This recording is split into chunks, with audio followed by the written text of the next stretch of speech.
दोस्तों नमस्कार, जय हिंद। मैं हूं आरजू और आज मैं आपसे चर्चा करने के लिए हाजिर हुआ हूं एक बहुत ही ख़ास मुद्दे यानी पूना पैक्ट पर। क्या है पूना पैक्ट, इस विषय को आज हम लोग बहुत बारीकी से समझने का प्रयास करेंगे।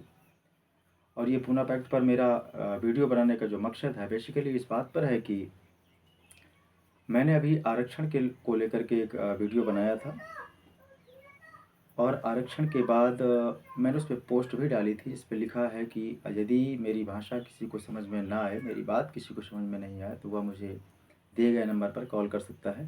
फ़िलहाल आप लोगों के आशीर्वाद से उसमें कॉल भी आए, लोगों ने अपने सुझाव रखे, अच्छी बात है, रखना चाहिए सबको। पर मैं दरअसल आपको एक और अहम बात बता देना चाहता हूँ पूना पैक्ट के माध्यम से कि जब हमारा देश स्वतंत्र नहीं हुआ था, इसके पहले यानी कि भारत में आज़ादी के पहले की बात करें तो लंदन के अंदर 3 गोल मेज सम्मेलन हुए। गोल मेज सम्मेलन का सीधा अर्थ ये है जिसको राउंड टेबल कॉन्फ्रेंस हम लोग बोलते हैं। गोल मेज का मतलब है कि अंग्रेज़ों यानी लंदन में जो है एक बहुत बड़ी सी गोल मेज़ बनाई गई थी।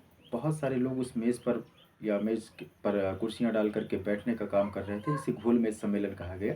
और इस सम्मेलन की जो अध्यक्षता कर रहे थे वो अंग्रेज़ी हुकूमत के अध्यक्ष कह दूँ या इनका नाम था मैकडोनल्ड्स के अध्यक्ष थे। और गोल मेज सम्मेलन 3 हुए 1930, 1931 और 1932 को। बाबा साहब डॉक्टर अंबेडकर गोलमेज सम्मेलन में गए हुए थे लंदन।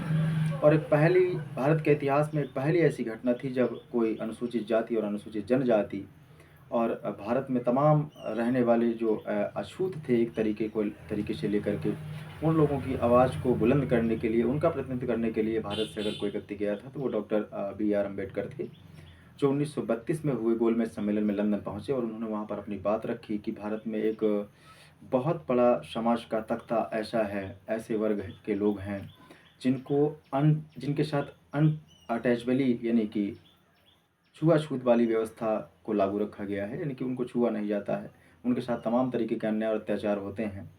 इस विषय को डॉक्टर अम्बेडकर समझा पाने में लंदन में बहुत सफल हुए और उन्होंने बताया कि किस तरीके से भारत में एक हिंदू धर्म के ही लोगों के साथ किस प्रकार से उनके अछूत समाज के लोगों के साथ भेदभाव किया जाता है, उन्हें अछूत कहकर पुकारा जाता है, जिनको बाबा साहब अनुसूचित जाति या अनुसूचित जनजाति के नाम पर रखते हैं।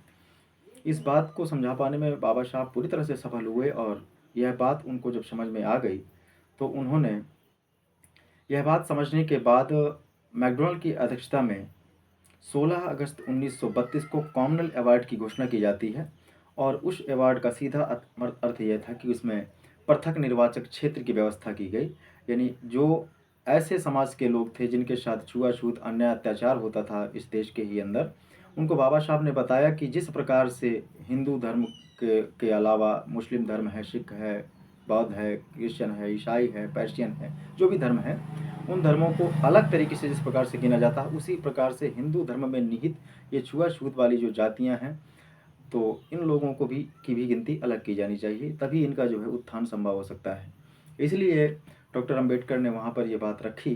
तो 16 अगस्त 1932 को कॉमनवेल्थ अवार्ड की घोषणा हुई, जिसमें हम लोगों को, अनुसूचित जाति के लोगों को बाबा साहब के कहने पर जो है पृथक निर्वाचक क्षेत्र दिया गया। मैं आपको सेपरेट इलेक्टेड के विषय में थोड़ा-सा और विस्तार से समझा दूँ कि जैसे कोई विधानसभा है या लोकसभा क्षेत्र है, उस क्षेत्र के अंदर जो भी लोग रहने वाले हैं, अनुसूचित जाति और अनुसूचित जनजाति के लोग, तो उनको दोहरी व्यवस्था दी गई थी। दोहरा निर्वाचन क्षेत्र का मतलब है कि उन्हें दोहरी मतदान करने की भी अनुमति थी। पहली बात तो ये है कि उस क्षेत्र का जो भी प्रतिनिधित्व करने वाला होगा, जो भी प्रत्याशी होगा, जो कैंडिडेट होगा, वह जो है उनके ही समुदाय का होगा और उनके ही लोग उसे मतदान करेंगे, पहली बात। और दूसरी बात ये थी कि यदि जनरल समाज से भी कोई व्यक्ति वहाँ चुनाव लड़ता है, तो इस दशा में वहाँ के हम लोगों को उन्हें भी मतदान करने का अधिकार, यानी कि अनुसूचित जाति और अनुसूचित जनजाति के लोगों को उसे भी मतदान करने का अधिकार होगा। यह बात की घोषणा जैसे ही वहाँ से होती है, और मैं ये भी बताता चलूँ कि किस प्रकार से महात्मा गांधी जो है वर्ण व्यवस्था, जाति व्यवस्था के समर्थक रहे। हालाँकि गांधी जी के जब आंदोलन पढ़ता हूँ मैं, चाहे वह असहयोग आंदोलन हो, चाहे भारत छोड़ो आंदोलन हो, चाहे दांडी नमक यात्रा हो और चाहे वो चंपारण का सत्याग्रह हो, तो मैंने उनको आंदोलन को जहाँ तक पढ़ा है तो मुझे ऐसा ज्ञात होता है कि महात्मा गांधी का इस देश के अंदर बहुत बड़ा संघर्ष और बहुत बड़ा योगदान है। मैं उनको कुछ नहीं कहना चाहूँगा, पर फिर भी ये चीज़ें मुझे कहीं न कहीं खलती हैं कि अगर ये पृथक निर्वाचक क्षेत्र अनुसूचित जाति के लोगों को मिला था, तो क्या आवश्यकता थी कि जब आप जानते भी थे कि जाति के आधार पर भेदभाव, अत्याचार यहाँ हो रहा है, तो आपको ऐसी चीज़ें लागू करने की आवश्यकता नहीं थी। हुआ क्या कि महात्मा गांधी को जैसे ही पता चला कि डॉक्टर बी.आर. अम्बेडकर जो है पृथक निर्वाचक क्षेत्र लेकर के भारत आ गए हैं, तो उन्होंने जो है 20 सितंबर 1932 को पुणे की यरमदा जेल में आमरण अनशन पर बैठ गए, और कहीं भी नहीं देखेंगे कि अंग्रेज़ों को भारत से हटाने के लिए या भारत को छोड़ के जाने के लिए महात्मा गांधी ने कोई आमरण अनशन किया हो।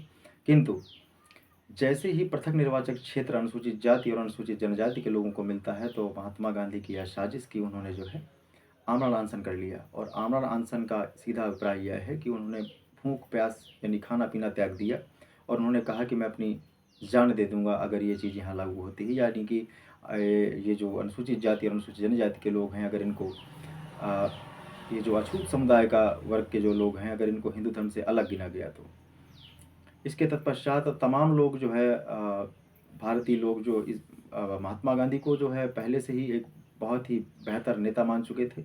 इसके पक्ष में बहुत सारे लोग शामिल भी थे। इसलिए जो है महात्मा गांधी के साथ खड़े होकर के तमाम लोगों ने डॉक्टर अम्बेडकर का विरोध किया। और यानी आई कैन से दैट कि doctor B R. Ambedkar has been pressurised by the Indian people. तो वो इतना ज़्यादा प्रेशराइज हुए कि इस चीज़ को लेकर के, और दूसरी बात ये भी कहीं कहीं सुनने को मिलता है कि कस्तूरबा गांधी ने महात्मा गांधी के सामने जाकर के झोली फैलाई और कहा कि मुझे मेरा सुहाग वापस कर दो। तत्पश्चात डॉक्टर बी.आर. अम्बेडकर जो है 24 सितंबर 1932 को इस पूना पैक्ट, जिसका नाम हम दे रहे हैं, तो इस पूना पैक्ट पर जो है रोते हुए हस्ताक्षर करते हैं कि मैंने अपनी समाज के तमाम अन्य पिछड़े वर्ग के जो लोग थे, जो अछूत लोग थे, इनके लिए मुक्ति का मैंने मार्ग खोजा था और आपने ये क्या कर दिया। फिर भी रोते हुए उन्होंने जो है महात्मा गांधी के इस प्रस्ताव पर हस्ताक्षर किए, मगर सबसे बड़ी बात यह है कि उन्होंने इस बात पर यह भी स्पष्ट करते हुए कहा कि मैं इस पर हस्ताक्षर तो करता हूं, किंतु यहाँ पर जो अछूत समुदाय के लोग हैं, तो इनको कहीं ना कहीं आपको रिजर्वेशन देना पड़ेगा।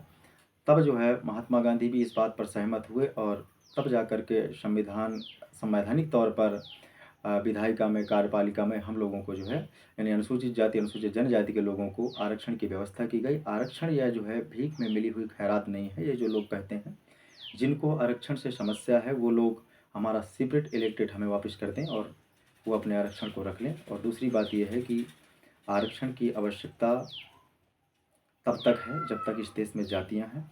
दूसरी बात ये मैं आपको बताता चलूं कि एक व्यक्ति ने मुझे फ़ोन करके उस वीडियो के माध्यम से कहा कि कमेंट में मैं नहीं कह सकता था, तो उन्होंने मुझसे अंग्रेज़ी बोल करके समझाने का प्रयास किया। उस व्यक्ति को मैं कहना चाहूँगा कि I will want to say that कि I know very well how to speak English. और साथ ही यह भी बता दूं कि English is a language, just not a major of intelligence.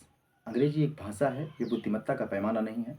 अंग्रेजी बोलने से आप गलत को सही नहीं सिद्ध कर सकते हैं। इसलिए ये पूना पैक्ट के विषय में चर्चा थी 24 सितंबर 1932 को, जिस पर डॉक्टर अम्बेडकर और महात्मा गांधी के बीच पुणे की यरमदा जेल पर हस्ताक्षर हुए, और उसके माध्यम से हमको एक संवैधानिक आरक्षण की व्यवस्था की गई। आज तक के लिए यहीं तक, और इसके बीच में भी जो भी बातें अगर बुरी लगी हो किसी को, मेरे द्वारा कोई ऐसा शब्द निकला हो जिसने आपके हृदय को द्रवित किया हो या पीड़ा पहुंचाई हो, तो उसके लिए मैं क्षमा चाहता हूं। धन्यवाद। Thanks for watching.